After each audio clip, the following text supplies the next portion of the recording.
ఇజ్రాయేలు ప్రజల కొరకు ప్రియులారా మోషే బతిమలాడుకోవటం మనం చూస్తాం. చూడండి, ఇదే ఇక్కడ వాక్యం చదువుతాం ప్రియులారా. ఇక్కడ ఇదే 38వ కాండంలో చదువుతాం ప్రియులారా. తర్వాత అక్కడికి వద్దాం ప్రియమైన బిల్లారా. చూడండి, నిర్గమా కాండము 32వ అధ్యాయము ప్రియమైన బిల్లారా 30వ వచనం చదువుదాం. 30 నుంచి చదువుదాం. మరునాడు మోషే ప్రజలతో, మీరు గొప్ప పాపము చేసితిరి గనుక యెహోవా యొద్దకు కొండ ఎక్కి వెళ్ళెదను. ఒకవేళ మీ పాపములను ప్రాయశ్చిత్తం చేయగలనేమో అనెను. ప్రాయశ్చిత్తము చేయగలనేమో అనెను. అప్పుడు మోషే యెహోవా యొద్ద తిరిగి వెళ్ళి, అయ్యా, ఈ ప్రజలు గొప్ప పాపము చేసిరి. వారు బంగారు దేవతను తమ కొరకు చేసుకొనిరి. అయ్యా, నీవు వారి పాపములు ఒకవేళ పరిహరించితివా? లేని యెడల నీవు వ్రాసిన ఈ గ్రంథంలో నుండి నా పేరు తుడిచివేయమని బ్రతిమాలు కొనుచున్నాను. ఇక్కడ చూడండి, బాగా అర్థం చేసుకోవాలి. అప్పటి వరకు 40 దినాలు దేవుని సముఖంలో ఉండి దేవుడిచ్చిన పలకలను తీసుకొని మోషే దిగి వచ్చినప్పుడు ఇజ్రాయెల్ ప్రజలందరూ కూడా చెడిపోయి ఉండటం చూచి ఆ పలకలను పగలగొట్టేశాడు ప్రియమైన బిల్లారా. ఆ తర్వాత మోషే బంగారు తోడను ఏం చేశాడు? నలగొట్టి వారికి తాగిపిచ్చి ప్రియమైన బిల్లారా, చివరికి ఎవరైతే పాపము చేశారో వాళ్ళందరూ సంహరించి అప్పుడు మళ్ళీ ఏం చేస్తున్నాడు? కొండపైకి వెళ్తా అంటున్నాడండి. చూడండి, ఇక్కడ దేవుని సేవకుడుగా చేయవలసిన కొన్ని కార్యాలు మనం చూస్తాం. దేవుడు మనకు అప్పగించినటువంటి ఆత్మలు అంటే విశ్వాసులు సంఘములో ఒక పాపము జరిగినప్పుడు ప్రియమైన పిల్లారా, ఆ పాపాన్ని ఖండించడమే కాకుండా గొప్పది కాదు. అన్నమాట అర్థమవుతుందండి. పాపాన్ని ఖండించడం గొప్పది కాదు, ఖండించడం చాలా ఈజీ. చాలా మందికి ఈజీగా మనం ఏం ఖండించేస్తాం. ఏమని?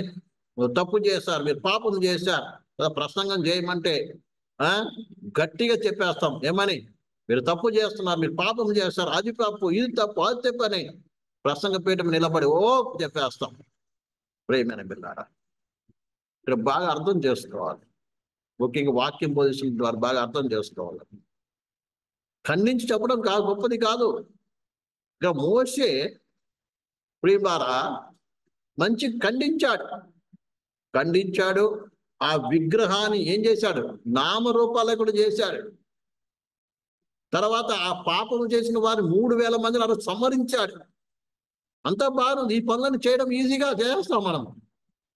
కానీ ప్రియమైన పిల్లారా, అసలు శిష్యులు చేయవలసిన పని ఒకటి ఉంది.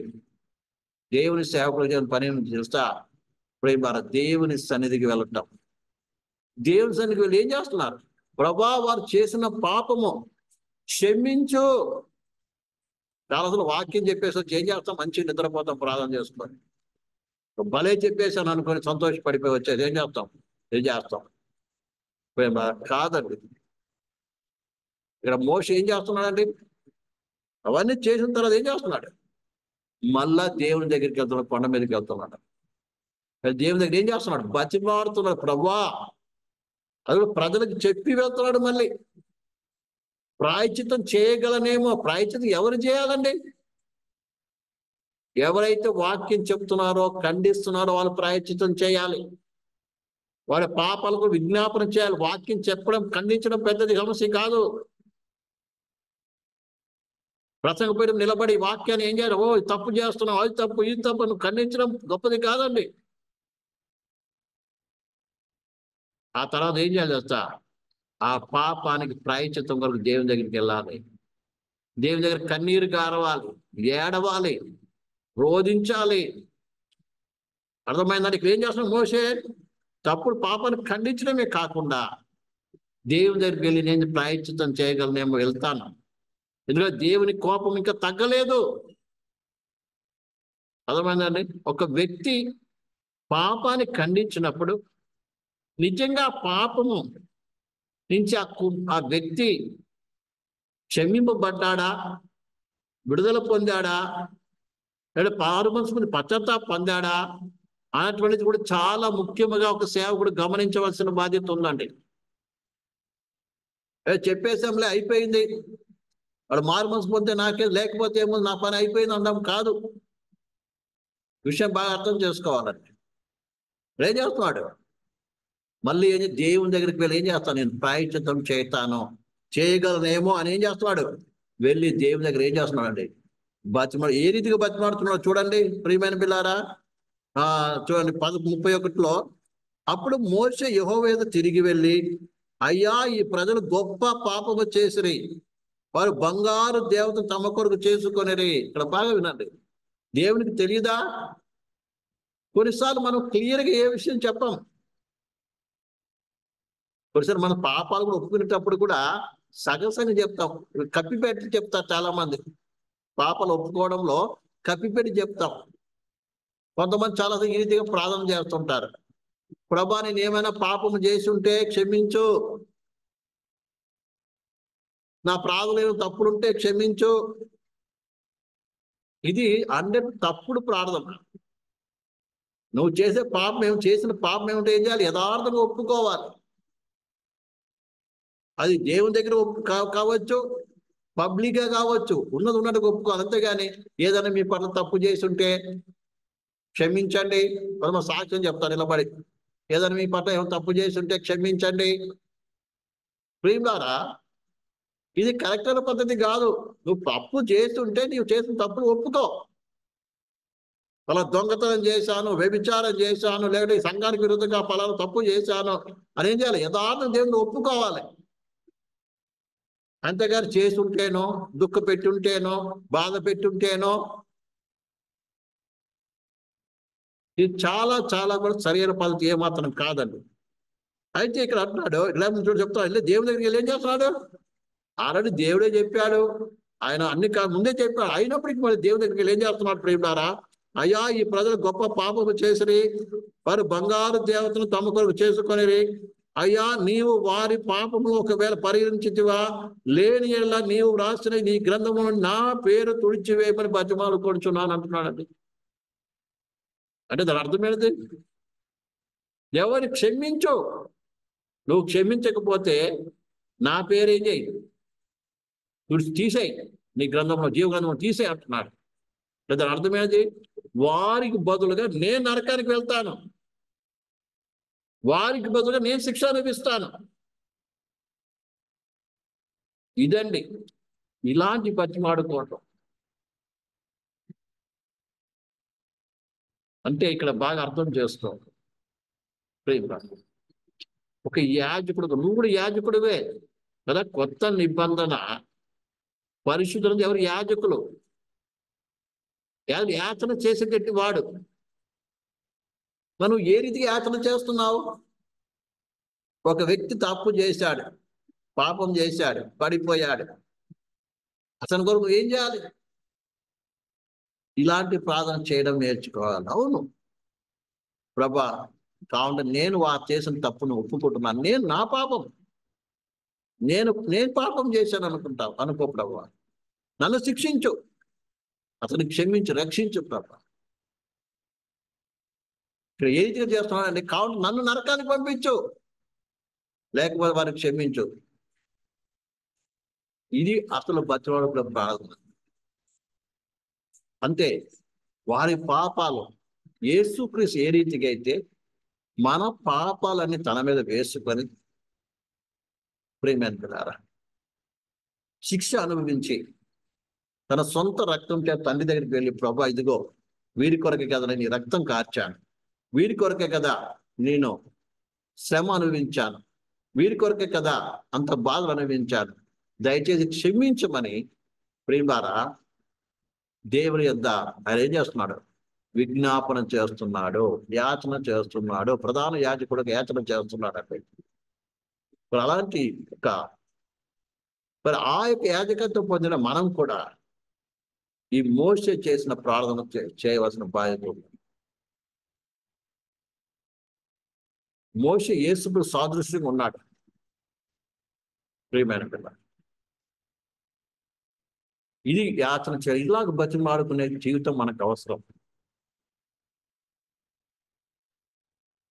ఎవరైనా పాపం చేసినప్పుడు, లేదా సంఘంలో కావచ్చు, వ్యక్తిగా కావచ్చు, కుటుంబం కావచ్చు, వారి కొరకు ఈ రీతిగా ప్రార్థించడం మనకు అవసరము. ఈ ప్రార్థనలో ఎదగాలి. ప్రభువాని క్షమించు ప్రభు, దేవుడు క్షమించాడు అని నీ కన్ఫర్మేషన్ వచ్చేంత వరకు కూడా ఆయన దగ్గర బతిమలాడుకోవాలి. అబ్రాహాము అలాగే దేవుడు నిలబడే ఉన్నాడని, నిలబడే ఉన్నాడు. ప్రేమలారా, మోషే కూడా దేవుడు ఏం చేస్తున్నాడు? ప్రేమలారా, ఆ రీతిగా ఏం చేస్తున్నాడు? ప్రేమలారా, బతిమలాడుతున్నాడు. కాబట్టి నా పేరు జీవనం తీసేయి,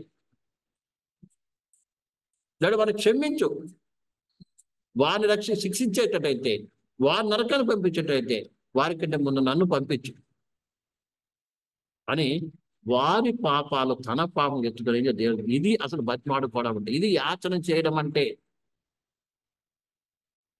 ఈ అనుభవము దైవ సేవకుడికి ఎంత అవసరం. ప్రతి విశ్వాసి కూడా అవసరమే ఉందండి. ఎందుకంటే ప్రతి విశ్వాసి కూడా యాజకుడే. ఇలాంటి ప్రార్థన మనకు ఎంతో అవసరమై ఉందండి. అవసరం ఉన్నప్పుడు ప్రార్థన మనం చేయవలసిన వారమే అంట. ఎన్నోసార్లు ఇలాంటి ప్రార్థన చేసిన వాడిని ఉన్నాను. ఒక సంఘంలో దేనికి వ్యతిరేకంగా పాపం చేసినప్పుడు యవనస్తులు కావచ్చు, పెద్దలు కావచ్చు, దేవుని దగ్గర మోకరించి ఉపవాసం ఉంది దేవుని దగ్గర ప్రియమారా. ఎన్నోసార్లు నేను కూడా ప్రార్థన చేస్తూ ఉంటాను. కాబట్టి ఆ శిక్ష నేను నా మీద వేయి ప్రభు, వారిని క్షమించు, వారికి మారుమనసు ఇవ్వు, వారిని క్షమించు, రక్షించు. ప్రియమైన వారికి మారుమనసు ఇవ్వు, మన్నించయ్యా, వారికి క్షమించయ్యా, రక్షించు ప్రభు. కాబట్టి శిక్ష ఏదో నేను భరిస్తాను ప్రభు, వారికి క్షమించే, రక్షించి. ఎందుకంటే ఈ ఒక్క నశించుకోవడానికి ఇష్టం కాదు ప్రభా. వారి కొరకే కదా నువ్వు రక్తం చిందించింది, వారి కొరకే కదా నువ్వు పాపముగా మార్చబడి ఆ కల్వారిశిలో మరణించింది. దయచేసి క్షమించు ప్రభు అని ప్రేమారా దేవుని సముఖంలో నిలబడవలసిన బాధ్యత ప్రతి ఒక్క విశ్వాసికి కావచ్చు, ప్రతి సేవకుడికి ఉన్న విషయాన్ని మర్చిపోకూడదు. మోషే ఈ రీతిగా బతిమాడుకుంటున్నాడు, ఇజ్రాయెల్ ప్రజలందరి కొరకు బతిమాడుకుంటున్నాడు. ఇంకా దేవుడు దానికంటే ముందు మనం చూసినట్లయితే ఒక చక్కటి మాట చెప్తాడు. ఇదిగో నీ ప్రజలందరూ పాపం చేశారు, అర్థమైన పాపం చేశారు, నీవేం చేయి, మౌనంగా ఉండు, వాళ్ళందరిని ఏం చేస్తాను, నాశనం చేస్తాను, నీ సంతానాన్ని ఏం చేస్తాను, విస్తరింపజేస్తాను అన్నాడు. అర్థమైందండి? చూడండి, కావాలంటే 7వ వచనం చదవండి, మీకు అర్థమవుతుంది. అర్థమైందండి? చదవండి. ఇక్కడ ఎక్కడ అంటే 32వ అధ్యాయము, నిర్గమాకాండం 32వ అధ్యాయము 9వ వచనము.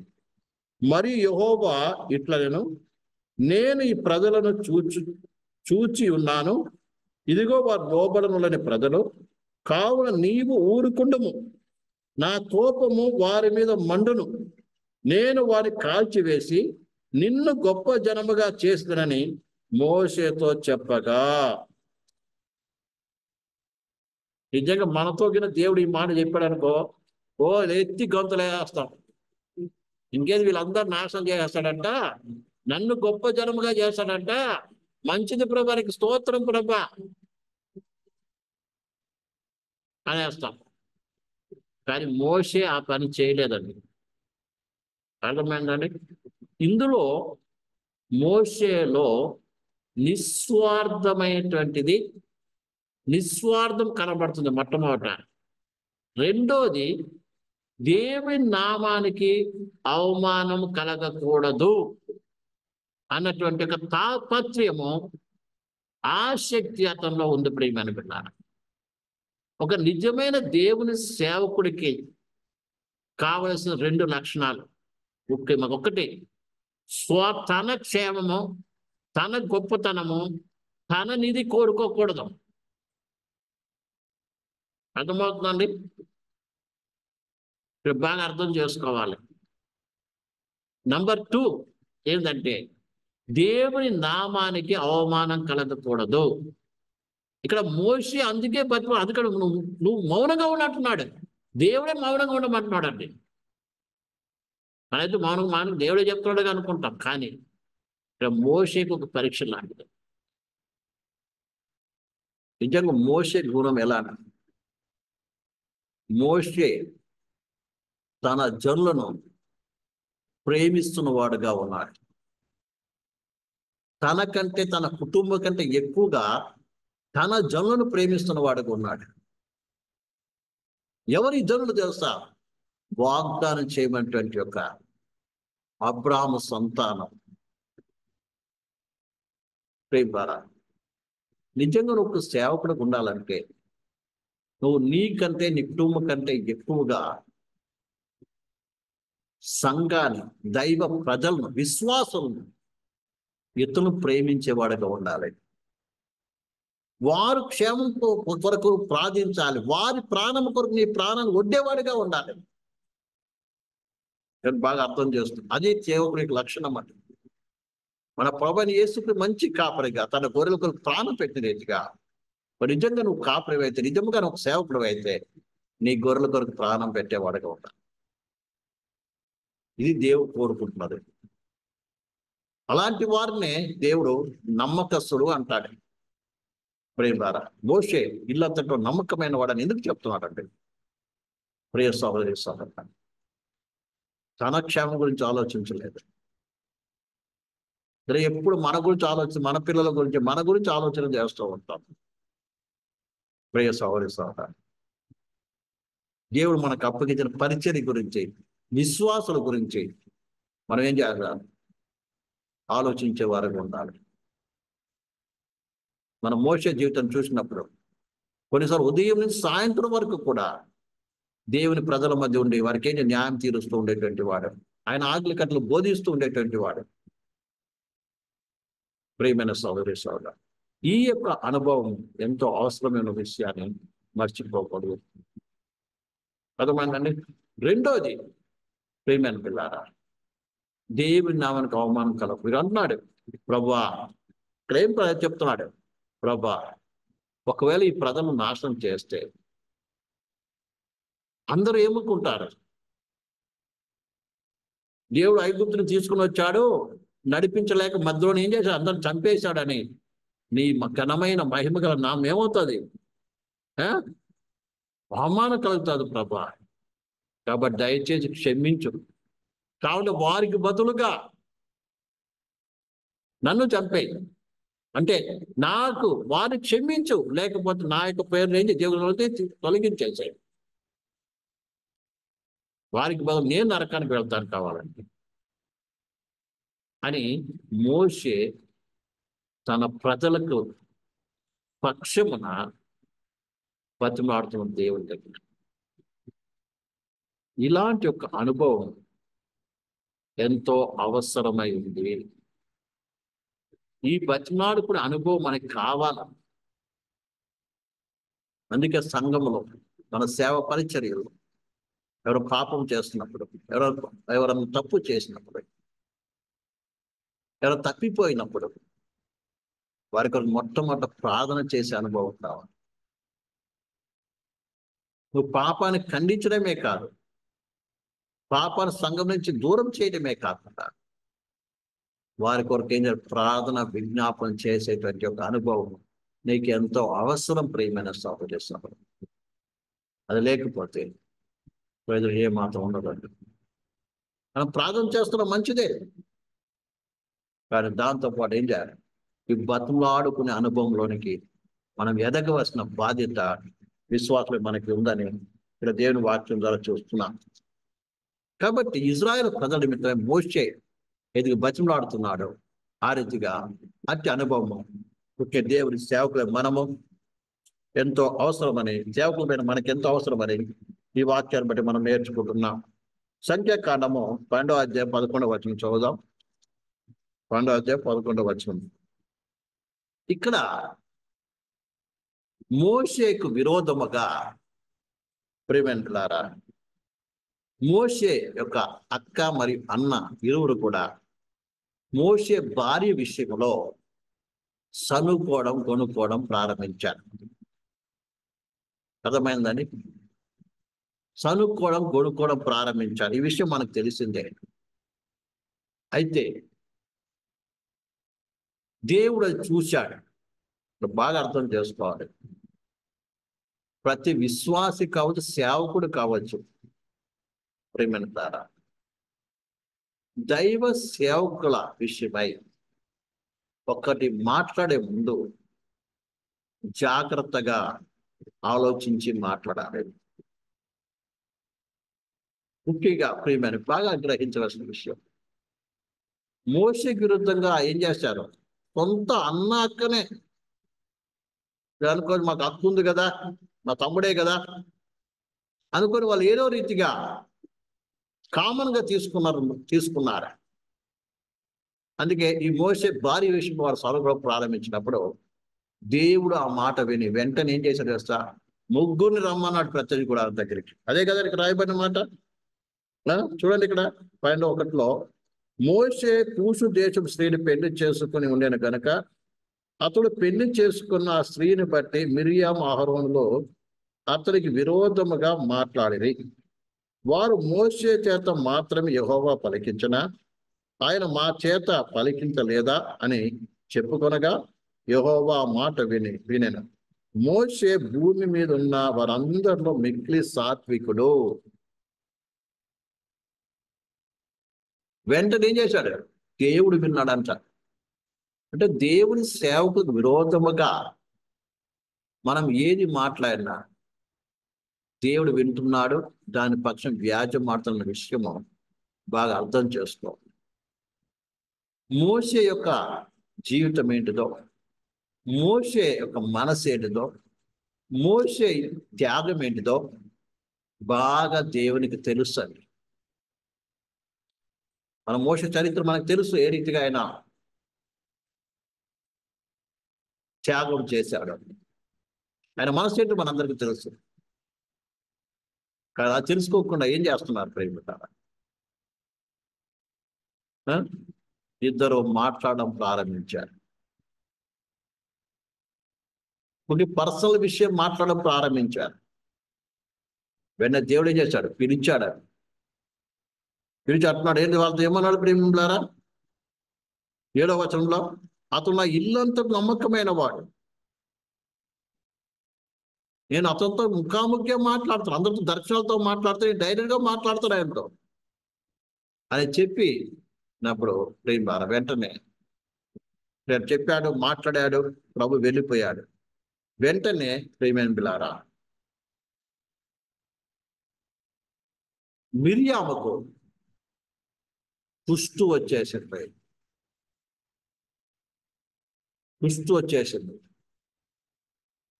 వెంటనే మోషే అహరోను విషయంలో మిరియాము విషయంలో ఏం చేస్తున్నాడు కదా? బతిమిలాడి ప్రార్థిస్తున్నట్టుగా చూస్తున్నాం ప్రేమారా. 11లో మోషే ఎలుగెత్తి, దేవా దయచేసి ఈమెను బాగు చేయమని యెహోవాకు మొరపెట్టెను.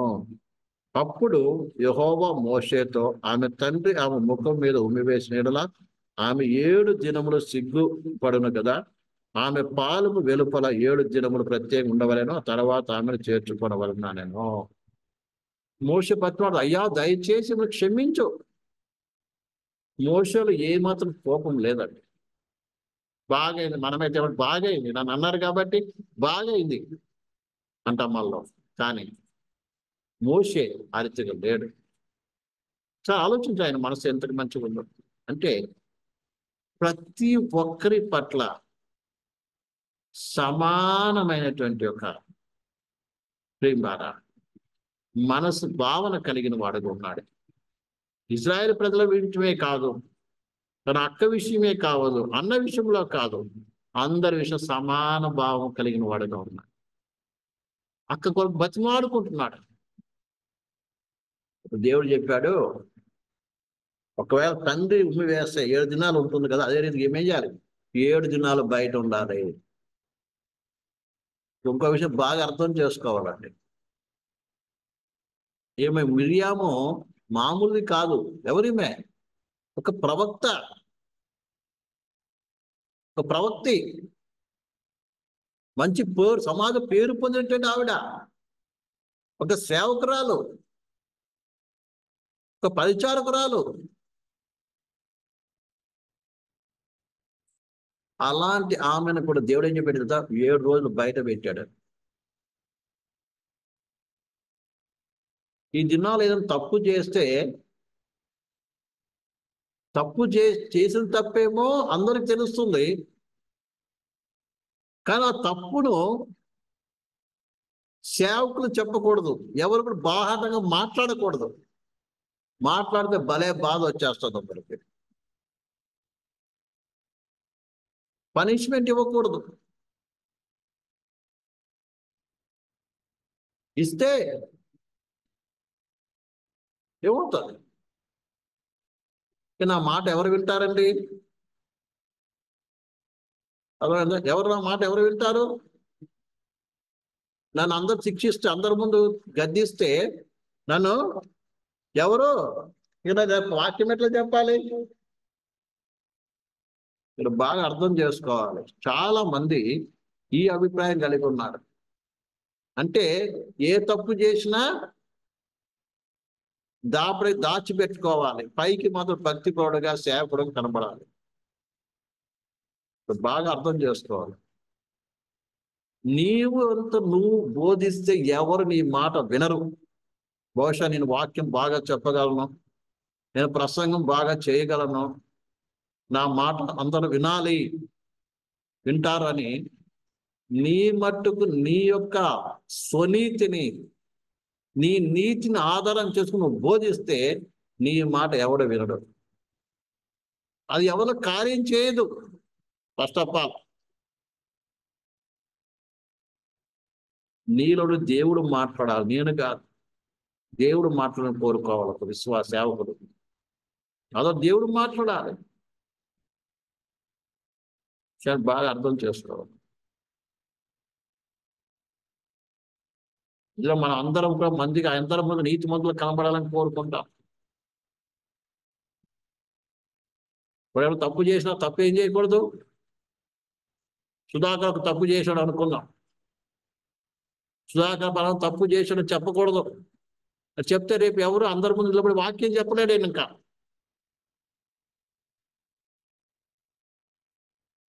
అర్థమైందండి? రెస్పెక్ట్ ఇవ్వాలి, మంచి గౌరవం ఇవ్వాలి. అందరి ముందు ఏమి అనకూడదు. ఎందుకంటే వాక్యం చెప్తున్నాడు కదా, సేవ చేస్తున్నాడు కదా. అందుకని అందరి ముందు ఏమి ఆయన్ని అనకూడదు. అంటే సుధాకర్కి ఏమో రేపటి నుంచి ఎలా వాక్యం చెప్పాలి? అన్న అందరి ముందు ఇలా అనేసాడు కదా, అందరి దగ్గర నా మాట ఎవరు వింటారు? నీ మాటలు ఎవరికి కావాలి? నీ మాట వల్ల ఎవరికి ప్రయోజనము? నీ మాటలు నీకే ప్రయోజనం లేదు. అయితే నీలో నుంచి దేవుడు మాటలను కోరుకోవాలి. అవును, నేను చెడ్డవాడిని, నేను పాపిని, నా స్వభావం మంచిది కాదు. అయితే దేవుడు నా ద్వారా మాట్లాడాలి, దేవుడు వాడుకోవాలి, దేవుడు నా ద్వారా మాట్లాడాలి అని ప్రియమైన పిల్లారా, దేవుడి పూర్తిగా ఆధారపడాలి. అనేక మంది తమ స్వనీతి మీద, సొంత బుద్ధి మీద, సొంత సామర్థ్యం మీద ఆధారపడేటువంటి వారు, ఆధారపడి బోధించే బోధన మనం చూస్తున్నాం. అలాగే మీరు కూడా చేయొచ్చు ప్రియమైన పిల్లారా. ఇక్కడ మిరియామును దేవుడు బాహాటంగా 7 రోజులు బయట పెట్టాడంటే దాని అర్థమైనది అందరికీ తెలుస్తుంది. ఏమని? మిరియాము తప్పు చేసింది. తప్పు చేసి సీక్రెట్ గా తప్పు చేశారు. మోషే అహరోనులకి తర్వాత అహరోనుకి మోషేకి దేవునికి తప్ప మిరియాం చేసిన తప్పు ఎవరికి కనబడదు. కానీ శిక్ష ఏ రీతిగా చేస్తున్నాడు? బహిరంగంగా శిక్ష వేస్తున్నాడు ఇక్కడ దేవుడు. అర్థమైందండి? అర్థమైందండి? 7 రోజులు ఎక్కడ ఉంది? పాలెం వెలుపట ఎక్కడ కుష్ఠరోగులు ఉంటారో అక్కడ కుష్ఠరోగుల క్యాంప్లో ఉంది పోయి. అప్పుడు ఉన్నట్టు ఇజ్రాయెల్ ప్రజలు ఏమనుకోవాలి ఈమెను చూసి? ఈమె తప్పు చేసింది, ఈమె కుష్ఠరోగం వచ్చింది, ఎందుకు వచ్చింది అడుగుతారా లేదండి? అడగనవసరం లేదు, విషయాలు అన్ని వెళ్ళిపోద్ది పాలెం వెలుపట అంతా. అందుకని దైవ సేవకులైన వారు పరిచయం చేసే వాళ్ళు ఏం కావాలి? ఎంతో జాగ్రత్తతో, భయంతో, భక్తితో, దీన మనసుతో, వినయ మనసుతో, అర్థమైందా, తగ్గించుకొని దేవుని ఉండవలసిన బాధ్యత ఉంది ప్రేమ. బాగా అర్థం చేసుకోవాలి. కాబట్టి ఇక్కడ మోషే ఆమె కూడా బతిమాడుతున్నట్లుగా, బతిమాడ కూడా ఏంటో దేవుడు ఏం పర్వాలేదు, మీ ఎక్కడి మీద నువ్వు బాధపడుతున్నావు పర్వాలేదు, కానీ కంపల్సరీ 7 రోజులైతే ఆమె ఉండాలి బయట అని దేవుడు చేసినందుకు పనిష్మెంట్గా 7 దినాలు ఉంచాడు.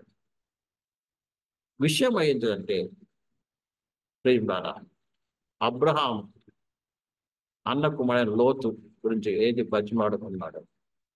ఇజ్రాయెల్ ప్రజల నిమిత్తమై నిస్వార్థముగా దేవుని నామ మహిమపరచబడాలన్నటువంటి ఏక దృష్టితో ఏ రీతిగా అయితే మోషే బతిమలాడి ప్రార్థన చేస్తున్నాడు, అలాంటి బతిమలాడే ప్రార్థన అనుభవం మనకి ఎంతో అవసరమై ఉందని ఈ యొక్క వాక్యం ద్వారా మనందరికీ అర్థమవుతుంది. ఎఫ్రాయిము యొక్క 3వ కుమారుడు యొక్క ఎవరైనా తహాను విషయమే మనము నేర్చుకుంటున్నాం ప్రియ సహోదరి సహోదరులు. కాబట్టి ఈ అనుభవంలో పరిశుద్ధాత్మ నడిపించాలని మనం ప్రార్థన చేసుకున్నాం. దేవుడి వాక్యం దీవించును కాక. దేవుడు రాక ఆలస్యమైతే ఇదే విషయం మనము ముందుకు కొనసాగిద్దాం. ఇంకా ఉంది ముగించలేదు. అది కళ్ళు మూసులైతే ప్రార్థన చేసుకుందాం. దేవుని వాక్యం విన్న ప్రియ సహోదరి సహోదర, ఈ రాత్రికాల సమయంలో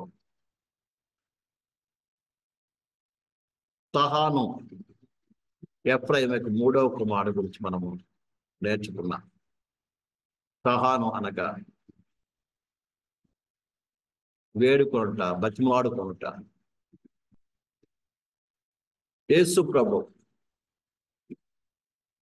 మనందరి నిమిత్తమై పరలోకంలో విజ్ఞాపన చేస్తున్నాడు, వేడుకొంటున్నాడు, మన నిమిత్తమై బతిమాడుకొనుచున్నాడు. ఈ బతిమలాడుకునే ప్రార్థన మనకి ఎంతో అవసరం. అబ్రాహామును లోతు నిమిత్తం బతిమాడుకోవడం చూస్తున్నాం. అలాగే మోషే దేవుని మహిమను చూడాలన్నటువంటి ఆశతో దేవుని బతిమాడుతుండగా చూస్తున్నాం. అలాగే ఇజ్రాయెల్ ప్రజల నిమిత్తం బతిమాడడం చూస్తాం. అందులో నిస్వార్థం కనబడుతుంది. దేవుని నామానికి మహిమ తీసుకురావాలని ఆతృతలో కనబడుతుంది.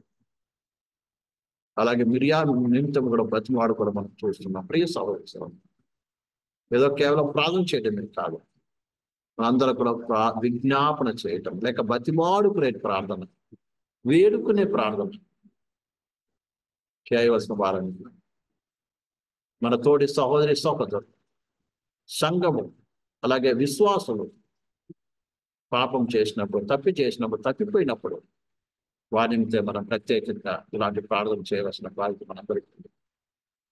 వాటి ప్రార్థనలు పరిశుద్ధాత్మ మనం నడిపించమని మనం సమర్పించుకుందాం. స్తోత్రం తండ్రి, మహోన్నతుడా, మహాపరిశుద్ధుడా, జీవుల తండ్రి, ఈ రాత్రికాల సమయం వందనాలు స్తోత్రాలు చెల్లిస్తున్నాం. ఆయన ఎఫ్రాయిము 3వ కుమారుడు గురించి నేర్చుకుని కృపించారు. అయ్యా, తహాను అనగా వేడుకుంటా, బతిమాడుకుంటా, మేము వాటి బతులాడుకునేటువంటి ప్రార్థన మాకు అనుగ్రహించండి. అబ్రహాము చేసినట్టుగా, అయ్యా మోషే చేసినట్టుగా మేము కూడా అటువంటి ప్రార్థన చేయడానికి మాకు అప్పగించిన పరిచయం అంటే బతువాడు ప్రార్థన చేసి నేను భయం చేసుకున్నాను. మళ్ళీ ఐక్యపరిచి దీవించి నడిపించాను. రాసిన రికాల్సిన కృపాసం వచ్చి నడిపించాను. ప్రతి ఒక్క నేసం సమర్పిస్తాను. నేను గొప్ప చేసుకున్నాను. సమస్త మహిమాగంతో నీకు అప్పగిస్తాను. ఏసుముడి భాషణం తండ్రి. ఆమె తనైన దేవుని ప్రేమి కుమారుడైన యేసుక్రీస్తు కృపయు పరిశుద్ధాత్మక అన్యోన్య సహవాసం ఇప్పుడు మనలో ఒక సకల పరిశుద్ధులు కూడా యథార్థ పర్యం తోడే నడిపించిన కాక. ఆమె అందరికి కూడా యేసుకృష్ణ వందనాలు. Praise the lord. అందరు బాగున్నారు కదా?